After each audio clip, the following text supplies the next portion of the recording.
আসসালামু আলাইকুম, কেমন আছেন সবাই? আজকে আমি রোস্ট করব, পোলাও করব। জন্য চিকেনের গায়ে একটু লবণ মেখে নেওয়া প্রথমে, তারপর পেঁয়াজগুলো বেরেস্তা করে নিলাম। এখন চিকেনগুলো একটু ভেজে নিচ্ছি। ভাজা হয়ে গেছে আমার, এত বেশি পোড়া পোড়া করব না, যতটুকু প্রয়োজন এতটুকু ভেজে নিচ্ছি। এই জায়গায় আমি কাটা পেঁয়াজ ব্যবহার করতে চাইছিলাম না, আমি পেঁয়াজ ব্লেন্ডার করে নিচ্ছি। পেঁয়াজ আর আদা রসুন ব্লেন্ডার করে নিচ্ছি। একটু মশলা দিয়ে দিলাম,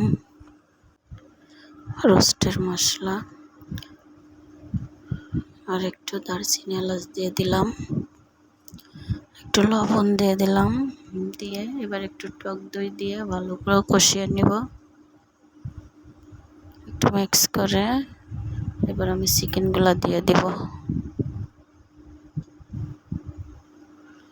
এবার দুধ দিয়ে একটু ঢেকে সিদ্ধ করে নিব, যাতে গোশগুলো ভালো করে সিদ্ধ হয়ে যায়। এবার কয়েকটা কাঁচামরিচ হাত দিয়ে ভেঙে ভেঙে দিয়ে দেব। এখন একটু চিনি দিব, কাঁচামরিচটা চিনিটা একসাথেই দিব। আমি এভাবেই রান্না করি, খেতে কিন্তু অনেক মজা ছিল। লাস্টে একটু ঘি দিয়ে দিলাম। এখন নামিয়ে নিব। নামানোর আগ মুহূর্তে একটু পেঁয়াজ বেরেস্তা দিয়ে দেবো উপর দিয়ে। এবার চুলা থেকে আমি নামিয়ে নিলাম রোস্টটা। এখন আমি পোলাও করব।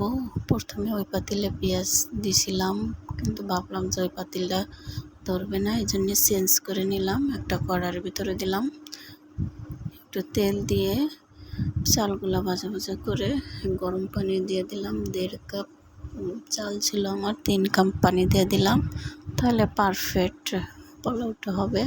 একটু লবণ দিয়ে দিলাম, দারচিনি এলাচ দিয়ে দিলাম। লবণটা দিচ্ছি আমি, কিন্তু চালটা একটু ফুটে ফুটে আসে ওই সময় আমি এভাবেই দেই লবণটা।